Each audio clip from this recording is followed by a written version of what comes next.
साथियों नमस्कार। दो पिछली कड़ियों में आपने देखा कि सोच व्यक्ति को कैसे प्रभावित करती है। बचपन में हम पढ़ते और सुनते आए हैं कि जाकी रही भावना जैसी, प्रभु मूरत देखी तिन तैसी। और मनोविज्ञान कहता है कि जो कुछ हमारे भीतर चल रहा होता है वही आपको बाहर दिखाई देता है। कई बार जब हम आसमान में बादलों को निहारते हैं तो हमें विभिन्न तरह के दृश्य दिखाई देते हैं। दरअसल वे सारे दृश्य हमारे अंतस चेतना को ही दिखाते हैं। उनके अंतस के ही चित्रों की प्रतिकृति है। दोस्तों, किसी भी परिस्थिति हो, हर परिस्थिति में व्यक्ति को आशावादी दृष्टिकोण अपनाए रखना चाहिए। उसे किसी भी सूरत में छोड़ना नहीं चाहिए। परिस्थितियां कब एक जैसी रहती है, समय कब बदल जाए किसे मालूम, लेकिन आशावादी दृष्टिकोण से व्यक्ति हर विकट परिस्थिति का मुकाबला कर सकता है। सुख दुख तो भाई हैं, आते रहेंगे जाते रहेंगे, ये हम सब मानते हैं। सुख दुख किसमें नहीं आए, कठिनाई किसके सामने नहीं आती। लेकिन वीर पुरुष न दुख में दुखी होते हैं, न कठिनाई के सामने घुटने टेकते हैं। वे अपने पौरुष के बल पर तमाम दुखों को और उन कठिनाइयों को उखाड़ फेंकते हैं। यही तो पौरुष है, यही तो जीवन है। इसलिए हर व्यक्ति धैर्य और सकारात्मक सोच बनाए रखना बहुत जरूरी है। अच्छा सोचेंगे तभी तो अच्छा कर पाएंगे। देखिए, एक शब्द है शिक्षा। कुछ लोग उसे सीख भी कह देते हैं। इससे बेहतर कोई शब्द हो नहीं सकता।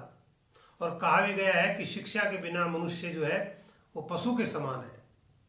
आज हम जो कुछ भी हैं वो शिक्षा की बदौलत है। लेकिन इस पवित्र चीज को भी लोग जो नकारात्मक सोचते हैं उसका नकारात्मक प्रयोग करते हैं। कई बार आपने बुजुर्गों से सुना भी होगा मुंह से कि किसी को देनी हो तो अच्छी शिक्षा दो, बुरी शिक्षा मत दो। इसका मतलब ये हुआ कि शिक्षा भी दो तरह की होती है, एक अच्छी और एक बुरी। ये अलग बात है कि हम नकारात्मक शिक्षा को शिक्षा नहीं मानते, लेकिन ये तो सत्य है कि शिक्षा दो तरह की होती है। लेकिन लोग जो नकारात्मक सोच के हैं वो इस पवित्र चीज को भी दूषित कर देते हैं। वैसे तो शिक्षा का मोटा मोटा अर्थ है वो सीखने और सिखाने से संबंधित है, और बहुत सारी जानकारियाँ, बहुत सारी सूचनाएं जुटा लेने से संबंधित है। लेकिन क्या बहुत सारी जानकारियाँ जुटा लेना, बहुत सारी सूचनाएं जुटा लेना वो शिक्षा है? डिग्रियाँ प्राप्त करना शिक्षा नहीं है। कई बार बुजुर्गों से आपने सुना होगा कि पढ़ तो लिए लेकिन गुणे नहीं। ये गुणना क्या है? शिक्षा का जीवन में सकारात्मक व्यवहारिक प्रयोग ही गुणना है। शिक्षा का मूल ध्येय है मानव कल्याण। शिक्षा अगर कल्याणकारी नहीं होगी तो वह कुछ भी हो सकती है, लेकिन शिक्षा नहीं हो सकती।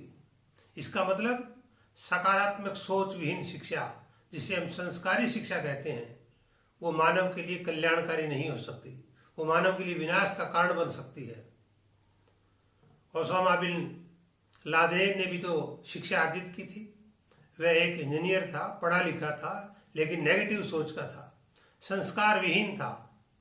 वर्ल्ड टावर सेंटर से विमान टकराने वाले आतंकी कम पढ़े लिखे नहीं थे। उनके पास अथाह सूचनाएं थी, तकनीकी जानकारियां थी, विमान उड़ाने का कौशल था, लेकिन सद शिक्षा नहीं थी, संस्कार नहीं थे, संवेदनाएं नहीं थे। इसलिए उनका ज्ञान जो है वो मानव कल्याण में नहीं, मानवता के विनाश में प्रयुक्त हुआ। आज वे हमारी श्रद्धा के नहीं, घृणा के पात्र हैं। क्यों? क्योंकि वे नेगेटिव सोच के लोग थे, वे विनाशकारी लोग थे, वे विध्वंसक लोग थे, वे अहितकारी लोग थे। और दूसरों के विनाश की सोचेंगे तो हमारा विनाश निश्चित है।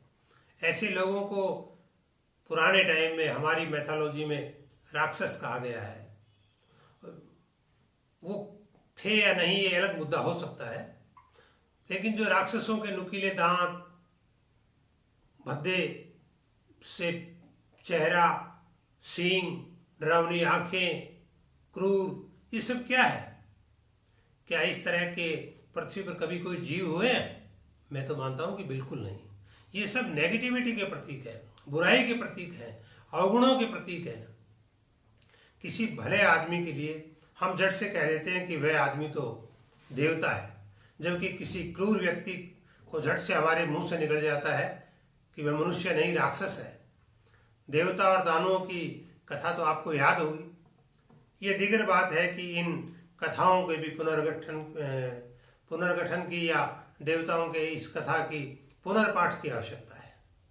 लेकिन फिर भी हम उसी पुरानी कथा को दोहरा देते हैं कि एक बार आपने सबने उस कथा को सुना होगा कि एक बार देवताओं और राक्षसों के बीच इस बात को लेकर के विवाद हो गया कि हम सब में श्रेष्ठ कौन है, और इस विवाद को सुलझाने के लिए भगवान के पास गए। कहते हैं कि भगवान ने उन्हें समझाते हुए कहा कि अगले दिन आपको भोजन पर आना है, और भोजन करने के बाद जो है वो मैं आपको बताऊंगा कि आप में कौन श्रेष्ठ है और कौन नहीं है। अगले दिन जो समय के ऊपर देवता और राक्षस जो है वो भगवान के पास भोजन करने के लिए पधारे। भगवान ने दोनों को अलग अलग कक्षों में भोजन करने की व्यवस्था कर दी।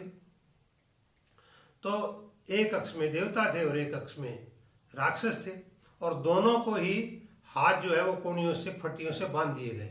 उनके हाथ अब सीधे थे, वो सीधे हाथ से भोजन किस तरह से करें। तो भगवान ने कहा कि पहले आप भोजन करो और उसके बाद में हम फैसला करेंगे। तो कुछ समय बाद जब भगवान उनके कमरे में गए देवताओं के, तो उन्होंने देखा वे एक दूसरे के मुंह में लड्डू दे रहे थे, भोजन करवा रहे थे और शांति से भोजन हो रहा था। जबकि जब वो राक्षसों के कमरे में पहुंचे तो उन्होंने देखा कि राक्षस अपने हाथ से उछाल उछाल करके लड्डू खा रहे हैं, भोजन खा रहे हैं, सारा भोजन बिखरा हुआ है और चिल्ला रहे हैं, ठीक से भोजन हो भी नहीं रहा है। तो भगवान ने राक्षसों को और देवताओं को इकट्ठा किया और उन्होंने राक्षसों से कहा कि आप देवताओं के कक्ष को देखिए। जब उन्होंने देवताओं के कक्ष को देखा तो वो एकदम से शांति से भोजन कर रहे थे। भगवान ने कहा अब ये बताने की आवश्यकता नहीं है कि कौन श्रेष्ठ है और कौन श्रेष्ठ नहीं है। साथियों, सुख, शांति और समृद्धि का मार्ग सहयोग से होकर गुजरता है, प्रेम से होकर गुजरता है, सकारात्मक सोच से होकर गुजरता है। इसलिए अपनी सोच को बेहतर बनाइए और दूसरों के सामने जितना भी हो सके सहयोगात्मक रवैया अपनाइए, अपनी सोच को विकसित कीजिए। आप देखेंगे कि आपकी ज़िंदगी और बेहतर हो जाएगी। दोस्तों धन्यवाद, और कल से आगे हम जो है वो एक नए सब्जेक्ट को लेकर के आएंगे। उम्मीद करता हूँ कि आप मेरे इस चैनल को सब्सक्राइब करते रहेंगे। शुक्रिया।